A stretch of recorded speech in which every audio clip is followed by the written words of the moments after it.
जय हिंद, जय भारत, जय। डॉक्टर सुभाष गर्ग। धन्यवाद सभापति महोदय। आज नगरीय विकास एवं स्वायत्त शासन की डिमांड्स पर चर्चा के लिए मुझे समय दिया, उसके लिए बहुत बहुत धन्यवाद। भरतपुर की नगरी महाराजा सूरजमल की नगरी है, वो भरतपुर के संस्थापक रहे। और माननीय मंत्री जी, मैं आपसे अनुरोध करना चाहूंगा कि भरतपुर का जो ड्रेनेज सिस्टम था रियासत कालीन का, वो ड्रेनेज सिस्टम पूरे देश में एक अनुपमीय उदाहरण है। इरिगेशन विभाग, यूआईटी, नगर निगम, तीनों विभाग होने के बावजूद भी इन 60 से 70 वर्षों में उस भरतपुर को जल भराव के क्षेत्र में डुबो दिया। क्या कारण है, हमें सोचने की जरूरत है। सारी एजेंसीज होने के बाद, सारे विभाग हैं, अधिकारी हैं, अभियंता वहां मौजूद होते हैं, क्या इसके लिए राजनीतिक लोग जिम्मेदार हैं? हम एक दूसरे के ऊपर आरोप लगाते हैं। क्यों नहीं वो ड्रेनेज का सिस्टम उसी तरह से चलता नहीं गया? और मैं धन्यवाद देना चाहूंगा पूर्व मुख्यमंत्री अशोक गहलोत जी को, शांति धारीवाल जी को।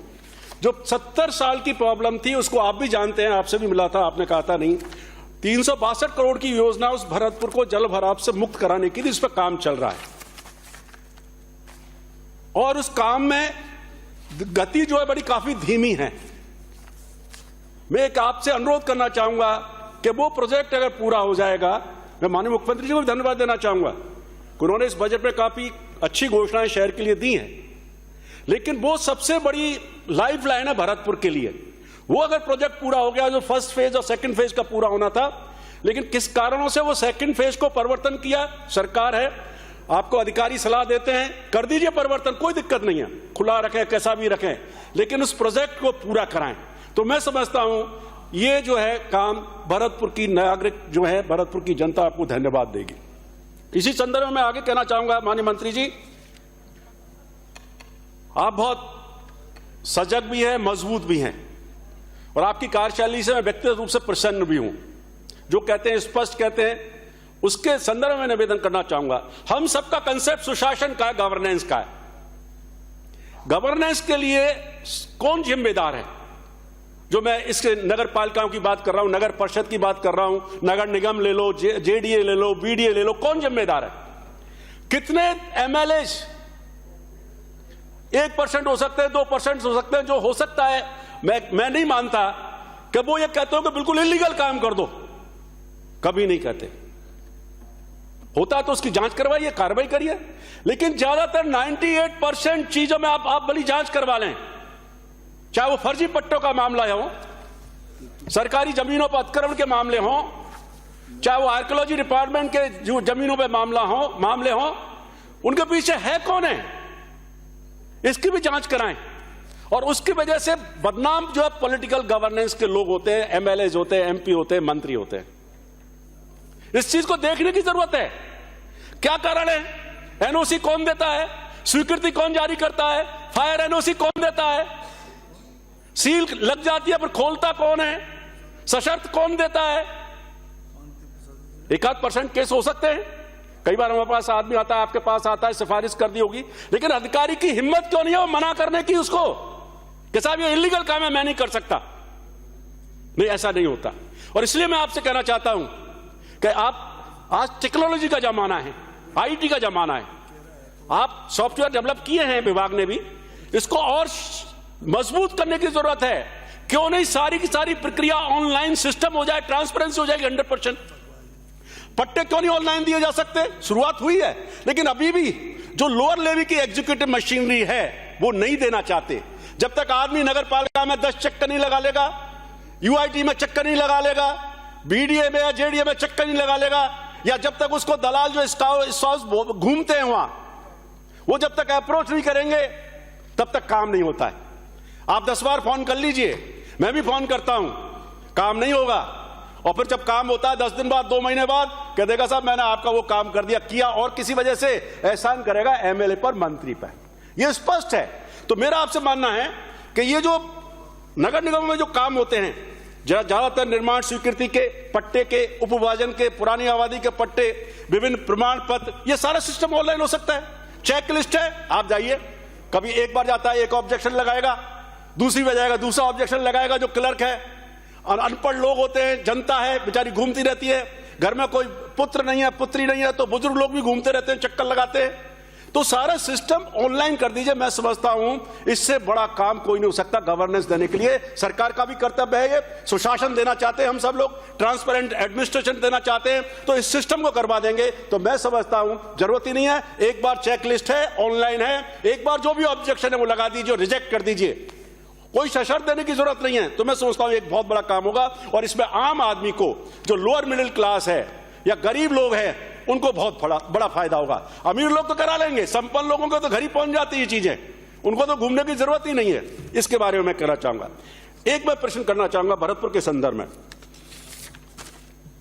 आज ही अतारांकित प्रश्न के जवाब में जवाब जो मिला कि नगर निगम क्षेत्र भरतपुर में, मैंने क्वेश्चन पूछे थे तो जवाब दिया है कि नगर निगम क्षेत्र भरतपुर में बीनारायण गेट, बुद्ध की हाट, गंगा मंदिर, किले तक के मार्ग का चौड़ा करने का प्रस्ताव विचाराधीन नहीं है। वो कारण हुआ था, उसमें क्या लिख रहे हैं कि हमने 22 नोटिस दिए। अब दूसरा सुन लेना क्या जवाब दिया है कि सघन आबादी है, पुरानी आबादी से इसका कोई, पुरानी आबादी का कोई रिकॉर्ड उपलब्ध नहीं है। तीसरा फिर दिया है इन्होंने, मास्टर प्लान एवं ज्वलन डेवलप प्लान बना नहीं है, मतलब बनकर अभी तैयार नहीं है, मास्टर प्लान वहां उपलब्ध नहीं है। अब आप लगाइए, फिर दिया है मास्टर प्लान में उक्त मार्गों पर मार्गाधिकारी तय नहीं है। अब आप बताइए, मेरे खिलाफ विशेषाधिकार अनुप्रस्ताव प्रस्ताव लाए, आपके विभाग कोई जवाब दे रहा है। अब फिर क्यों उनको लोगों में दहशत है, क्यों नोटिसेस जो है दुकानदारों को उनको दिए गए हैं, इसकी भी आप जांच करा लें। तीसरी बात मैं कहना चाहूंगा माननीय सभापति महोदय आपके माध्यम से कि बड़ा दुर्भाग्य है, अभी सब लोगों ने, कई मेरे साथियों ने, पूर्व वक्ताओं ने, कि जोनल डेवलपमेंट प्लान की बात करते हैं, अपन मास्टर प्लान की बात करते हैं। 3-3, 4-4, 5-5 साल डीपीआर कर दी जाती हैं जोनल प्लान बनाने की, डेवलपमेंट प्लान बनाने की, डीपीआर नहीं बनती है। कौन जिम्मेदार है इसके लिए? वो जिम्मेदारी क्यों नहीं फिक्स होती है? कारण क्या है? अधिकारी आता है, 1.5 साल में ट्रांसफर होकर चले जाता है, वो जिम्मेदारी से मुक्त हो गया। फिर दूसरा अधिकारी आता है, वो 1.5 साल में ट्रांसफर होकर चला जाता है, वो अपना इस हिसाब से काम करते हैं। और पीड़ित कौन होता है? वहां के रहने वाले नागरिक, जिसके नाम पर काफी भ्रष्टाचार इन चीजों में किया जाता है। क्योंकि 3-4 डिपार्टमेंट्स हैं, यूडीएच हुआ, आपका स्वास्थ्य शासन हुआ, ये इस तरह के डिपार्टमेंट्स है, मेडिकल हेल्थ है, ये पब्लिक से डायरेक्ट अटैच करते हैं। तो मेरा आपसे ये भी कहना है कि इस चीज को भी देखें कि जो लोग जोनल डेवलपमेंट प्लान फाइनल नहीं कर पाते हैं, मास्टर प्लान नहीं कर पाते हैं, एक-एक अधिकारी को 4-4 विभागों का मुखिया बना रखा है, इसको भी देखें। क्या ये संभव है एक व्यक्ति के लिए? मैं समझता हूं संभव नहीं है, इसको भी देख लें। एक बात और कहना चाहूंगा माननीय सभापति महोदय आपके माध्यम से, यूडी टैक्स, केंद्र ने बड़ी नई गाइडलाइंस आ गई, आपको मालूम है कि अब जो ग्रांट मिलेगी वो आपकी रेवेन्यू जनरेशन है उससे मिलेगी। तो यूडी टैक्स, भरतपुर का उदाहरण ले रहा हूं, अच्छा यूडी टैक्स वसूल हो रहा है, आप स्टडी करवा लेना। और मैंने खुद अपील की थी, मैं कह रही यूडी टैक्स तो लगेगा, मेरे पास आते थे कि भाई नहीं यूडी टैक्स देना पड़ेगा, उसको पूरे राजस्थान के मॉडल पे राजस्थान में आप लागू करिए, तो रेवेन्यू तो जनरेट करनी पड़ेगी। एक नागरिक क्या है, आपको इनकम टैक्स दे रहा है, जीएसटी दे रहा है, यूजर्स टैक्स दे रहा है, यूडी टैक्स दे रहा है, क्या चार्ज नहीं दे रहा, और उसके बावजूद ही उसका नागरिक सुविधाएं नहीं मिले, सिविक फैसिलिटीज नहीं मिले, अच्छी रोड नहीं मिले, नालियों का निर्माण नहीं हो, लाइट्स नहीं हो, तो फिर किस बात का हम जो है कार की बात करते हैं और टैक्स लगाने की बात करते हैं? तो इस पर भी ध्यान की जरूरत है। भरतपुर के संदर्भ में मैं 2 बातें कहना चाहूंगा। एक कच्चे परकोटे का मामला है, काफी पट्टे पहले दिए गए, उसको भी दिखवा लें, जो वेटिंग में है उनको भी पट्टे का वितरण कर दिया जाए। तीसरा, सफाई कर्मियों की बहुत लोगों ने मांग की, इसमें बड़ा घोटाला है, जितने भी विभागों की आप स्टडी करवा लीजिए। मैं सरकार से भी अनुरोध करना चाहूंगा आपके माध्यम से, 1000 लोगों की सप्लाई दिखाते हैं, बिल उठाते हैं, लेकिन वर्चुअली काम करते हैं वहां 500-600 लोग, जितने भी प्लेसमेंट एजेंसी के माध्यम से आते हैं, चाहे वो कॉन्ट्रैक्ट के माध्यम से आते हैं, ये बड़ा घोटाला है। और वो सफर करता है वहां का, चाहे वो आप एसएमएस हॉस्पिटल की मैं बात कर लूं, भरतपुर में आप जो सप्लाई, जो कर्मचारी काम करते हैं, और उनमें से भी आधे लोग 20 आधे तो नहीं कहूंगा, लेकिन 100 लोग काम कर रहे हैं, 100 में से 20 लोग कहां लगे हुए हैं इसकी भी जांच करवा लीजिए। सफाई का काम नहीं करते। और सबलेटिंग का तो कई लोगों ने कहा है, वो भी मैं ज्यादा नहीं बोलूंगा। अब बीडीए, भरतपुर विकास प्राधिकरण बढ़ाया, अच्छा है, इसका विरोध नहीं किया जा सकता। लेकिन ये बताइए, जो यूआईटी पिछले 15-20 सालों में एक कॉलोनी को डेवलप नहीं कर पाई, आप भरतपुर विकास प्राधिकरण बन के बाद तो इन चीजों को भी उनको देकर टाउनशिप डेवलप करें, पूरी ना कॉलोनियां उनके पट्टे दें। रियासत कालीन की हमारी कॉलोनियां बसी हुई है, जो महाराजाओं की प्रॉपर जो लैंड थी डोनेट कर देते हैं, तो उस पर पट्टे नहीं दिए गए, उन पट्टों को भी दिलवाने की कोशिश करें, उनको दिलवाएं।